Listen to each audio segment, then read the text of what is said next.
So for week 9 of winter anime, this week was actually pretty chill. Just a bunch of like, I guess relaxing, showing the like end of season cooldown before we get like maybe a build up on the final thing that's gonna happen. So yeah, most of these shows were pretty chill. There was maybe one or two cool action scenes from some of these shows, but yeah, overall just like a relaxing week. So yeah, let's get into it. So for ReZero season 2 part 2 episode 9, we get Amelia doing the second trial. So she went in, and this is show me an unthinkable reality. So we see like a world where Amelia is reunited with her mom Fortuna, and they're just living together. So it's like a world where like their village didn't get attacked, and then Juice is also there. So it's like they're a happy family. Fortuna's like really embarrassed about like being in love, and then Juice is kind of like teasing her and stuff. So yeah, they have that kind of like romantic thing going on. Amelia's like friends with everyone. She explores the village. So yeah, we realized that this trial is it's like a present time. So we saw this trial last season where Subaru was doing it, and it's like it was his life if he didn't have Return by Death. So him dying like infinity times. But yeah, Amelia's just shown like her present, which is just like a what if life where you could have been happy. So I guess the goal is to traumatize you, but you know, Amelia is happy, not traumatized. Like everyone is like cheering her on. This is like she does have goals, so she is trying to rescue her village. So she kind of passes this trial pretty easily, to the kind of anger of Echidna. But yeah, it's pretty interesting because it's like, yeah, these trials. I should have pieced it together earlier, but they show you the past, the present, and the future. So I'm assuming that third trial is going to be like a future, like where something bleak happens, like everything is like ruined, like an apocalypse or something. So yeah, if you have a lot of trauma, a lot of like emotional memories, like family issues and like death, then if you do these trials, you're probably like gonna have a bad time. Like when Subaru was doing them, he was like kind of mentally scarred. Garfield had some mommy issues. So I'm assuming like they probably explain why, but what if you're just some random farmer that like has no trauma and you just like pass the trials easily because it's like the past, present, future, just like boring, random, normal stuff. But yeah, Amelia kind of sees through it, so she's like, these trials are showing me like different realities, but it doesn't really phase me. So I mean, that's cool that Amelia has like that strength, the building up upon the season. Now she's like kind of doing it for Subaru, but also doing it to like strengthen herself. She doesn't want to be protected. She wants to be the one doing the protecting, doing the actions.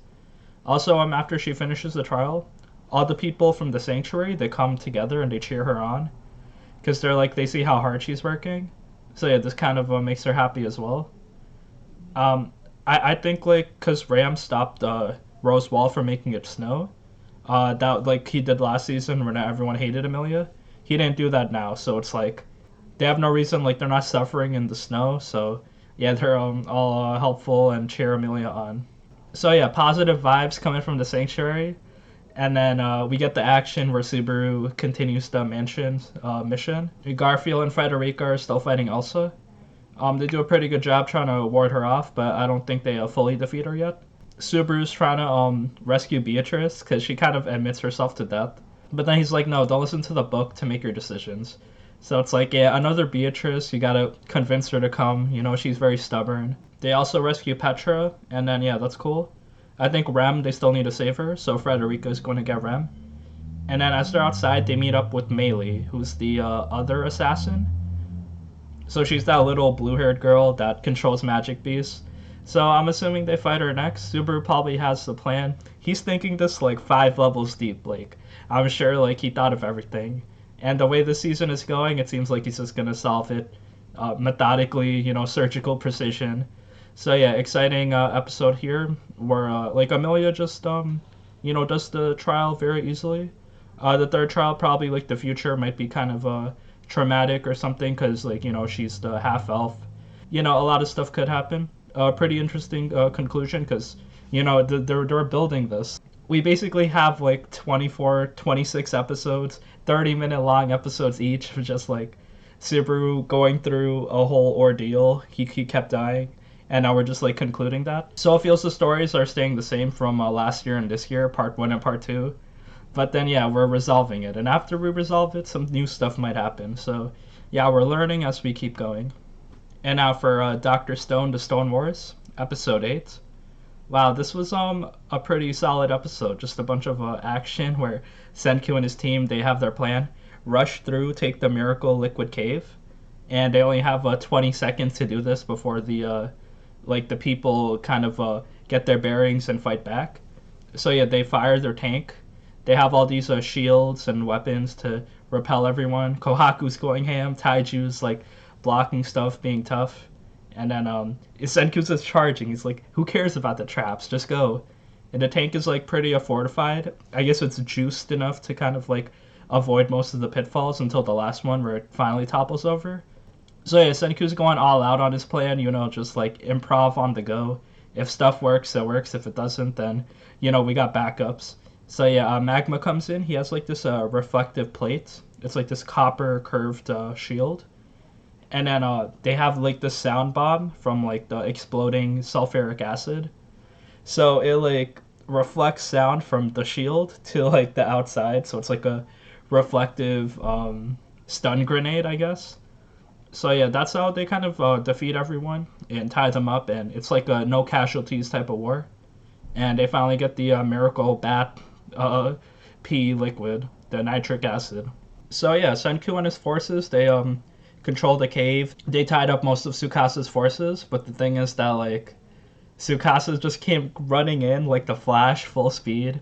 We know him and the spear guy, they're together, and just like their plan to rescue the cave, they thought they had more time to kind of like set up some traps or like explosives, but no, Tsukasa just comes in, and the spear guy as well. Yeah, so Hyoga comes in, he throws the spear at Senku, and Ukyo kind of tanks it for him, and now Ukyo's just like on the ground bleeding out.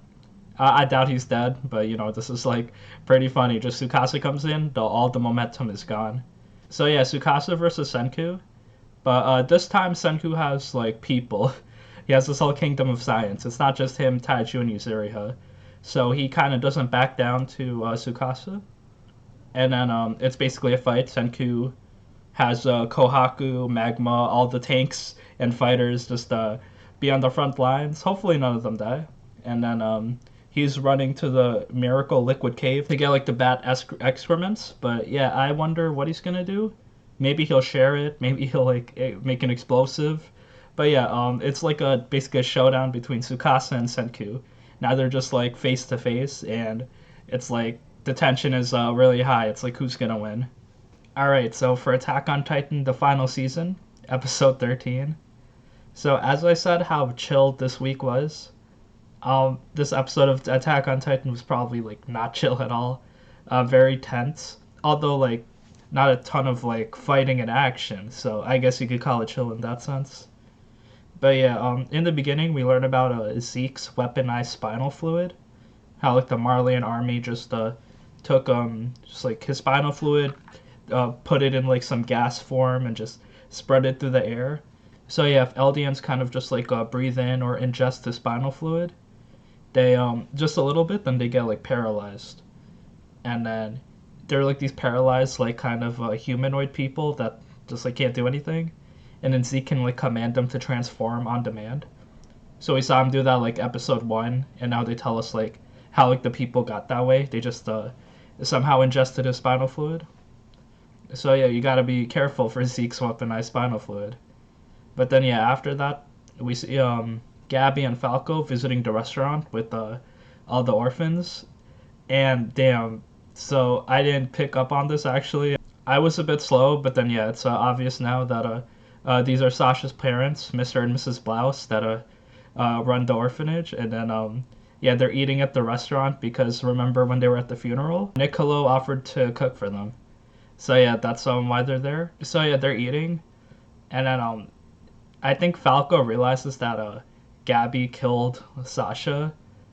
Like, he realizes that the cook is in love with Sasha. But he doesn't really piece it together all the way. But then, yeah.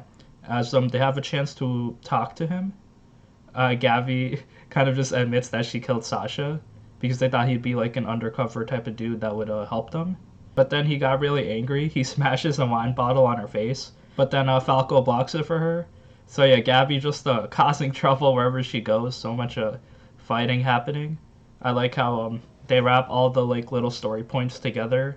How oh, Sasha got killed, and all of this like all the two kids meeting up in the restaurant, the military there. It's all like wrapping up very nicely. So yeah, a lot of convenient anime type of tropes. But yeah, it's still like fun to consume. But then yeah, we know that Hanj and all the people are in the restaurant as well because they were like looking for Eren. But they come up across this fighting between Niccolo. He's about to like slice Falco's neck because he wants to have revenge. It's like, oh, Gabi killed Sasha, so I'll kill like this dude that you like. The thing is that yeah, she's making her point. She's calling them all devils. She's saying how Sasha she murdered her own friends. So it's like Sasha's not 100% innocent either. So yeah, we see Sasha's dad out here, Mr. Blouse. He diffuses the situation. He takes the knife from Niccolo. He's like, yeah, Sasha, she was growing up in the forest learning to hunt. But like I wanted to like let her leave the forest, let her do her own thing. So yeah, that's why she joined the army and stuff.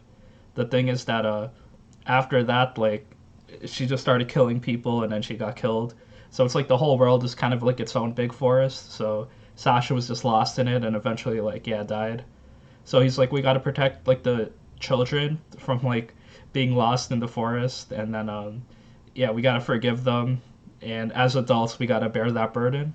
So helpful friendly speech to diffuse the whole situation. And then we realize this is like a huge point. Yeah, Zeke's spinal fluid, yeah, that plot point, it came up again. So apparently a little bit of it is in the wine, and then he was told by Yelena to feed the wine to the high-ranking military officers. We saw this throughout the season, how we saw like some of the military officers in previous episodes just like focused on them drinking wine. So yeah, it's pretty much confirmed that yeah, if you drink the wine and then Zeke like yells or commands something, you're gonna turn into a Titan. But this is Niccolo's theory. He didn't feel right about it, so yeah, he doesn't want to be complicit, but like damn, Yelena got some plans going on. So yeah, they try to wash off the wine that kind of got into Falco's mouth. So yeah, Falco might turn into a Titan. Like I got some theories from where it's going, but yeah, feel free to speculate yourself too. Because after all of that happens, Eren and the boys come in. Him, Flock, and some other dudes.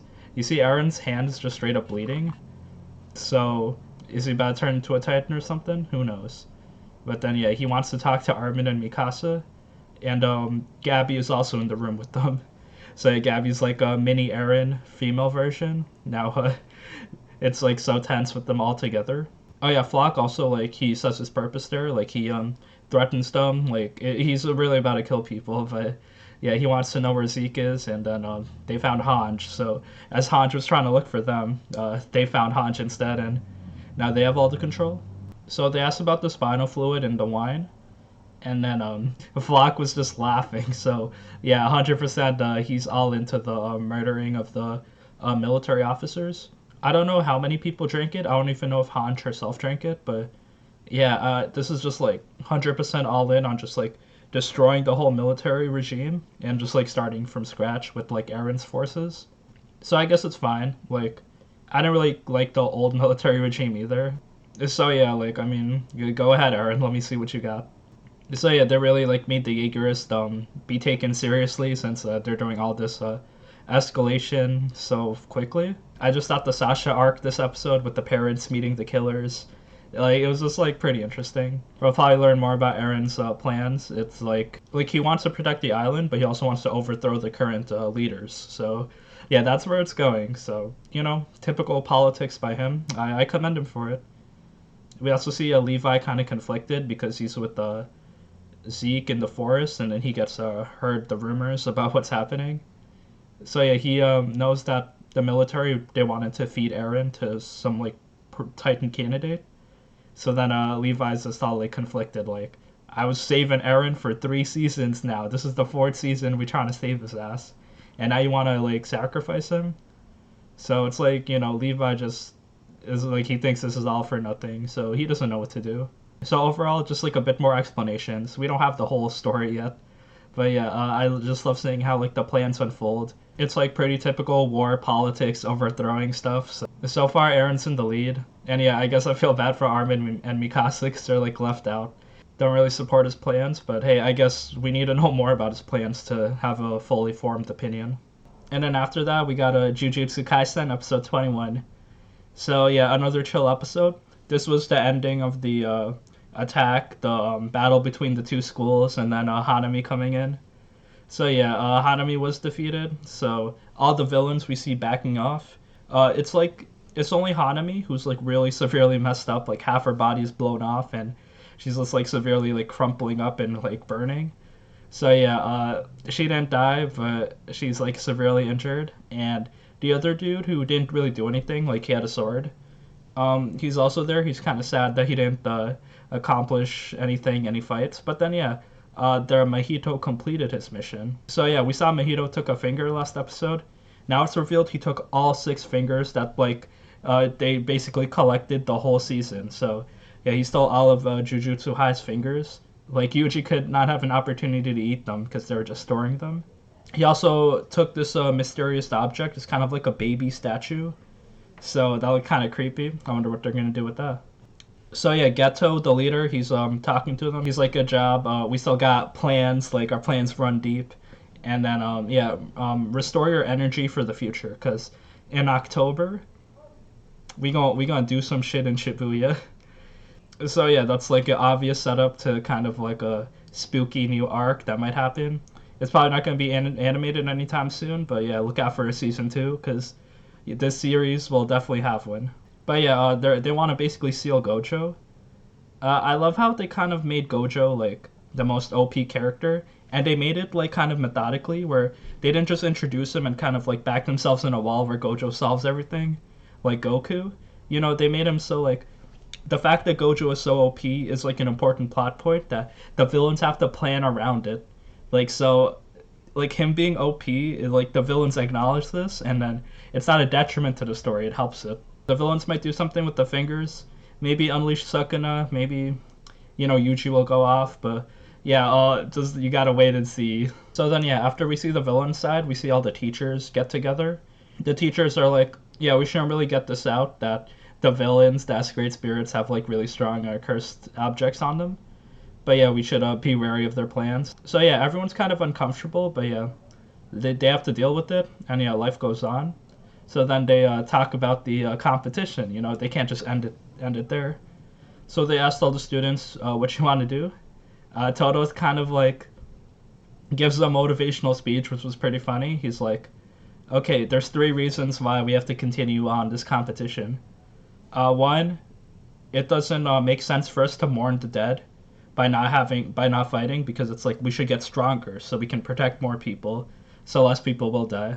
The second reason is that we don't really know who died, like we weren't associated with them, so it's not right for us to grieve for people we don't know about. The third reason is that you really regret doing things, not showing your true power off in high school. So yeah, just like Toto giving his crazy funny speech, everyone kind of like sighs or either agrees with them, but just like the comedy's on point. And then they do a baseball tournament.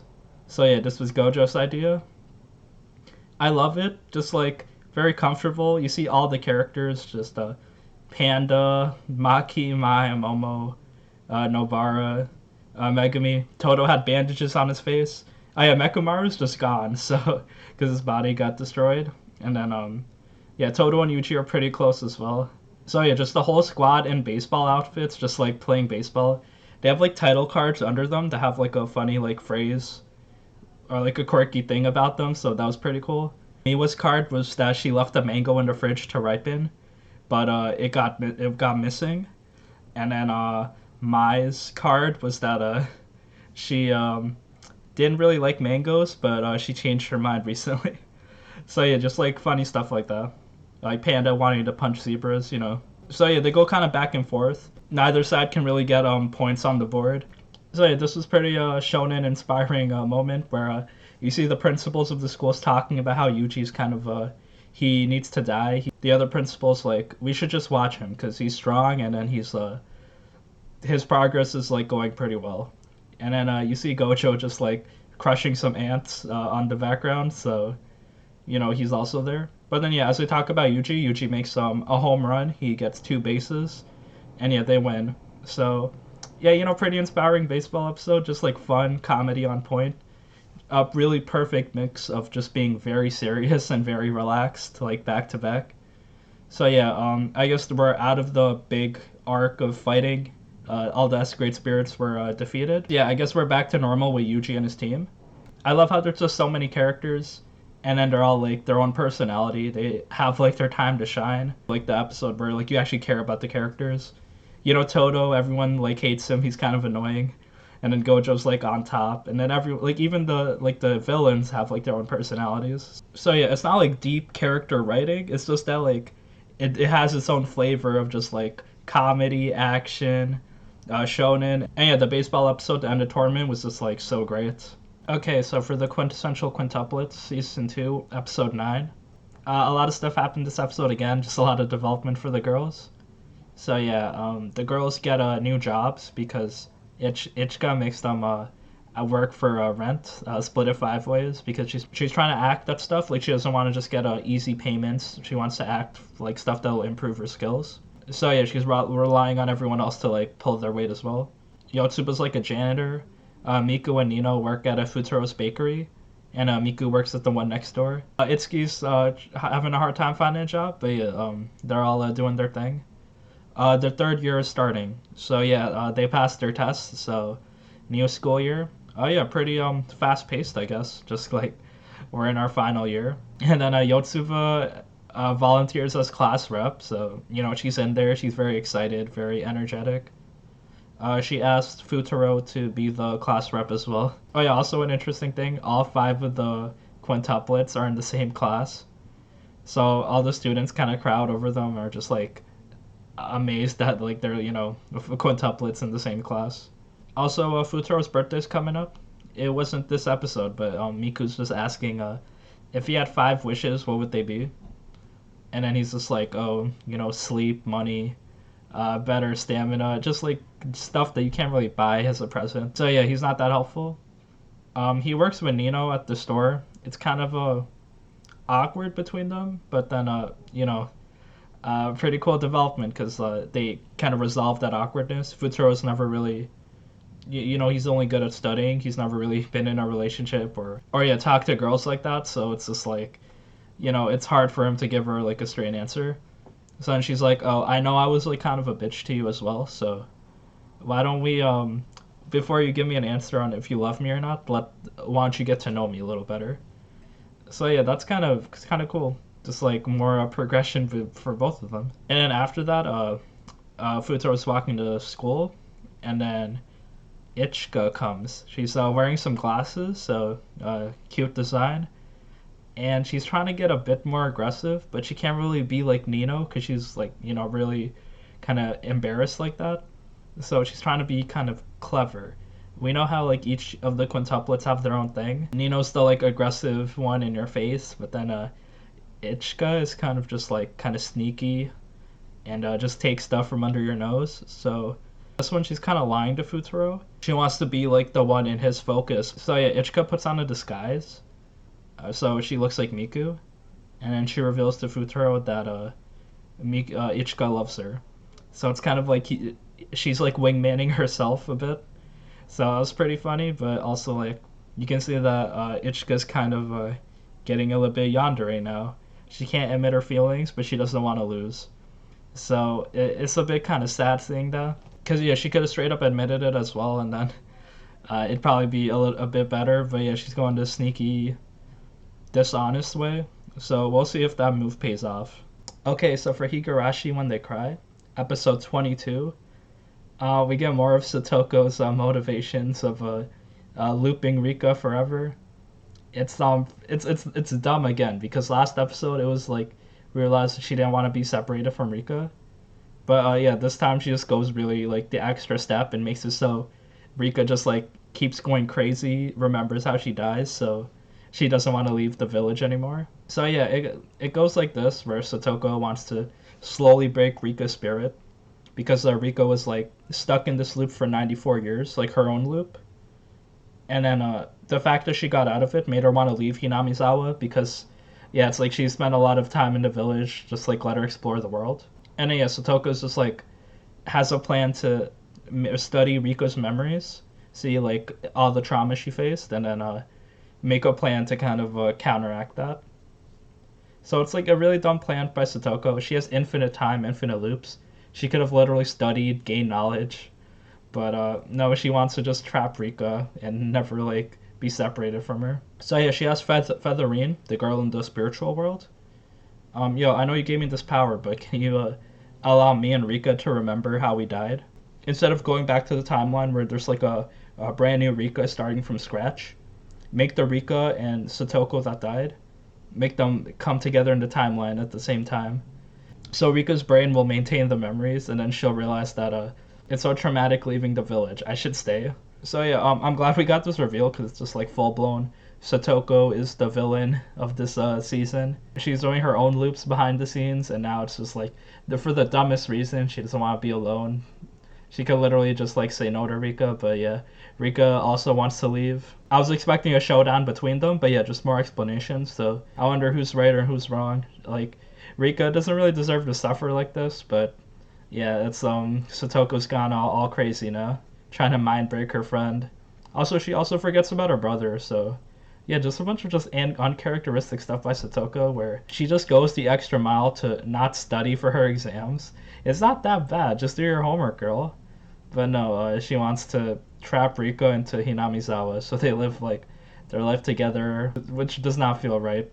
So yeah, really enjoying the season so far. I'm excited to see how it'll finish. I think 3 episodes left, so yeah, we'll see.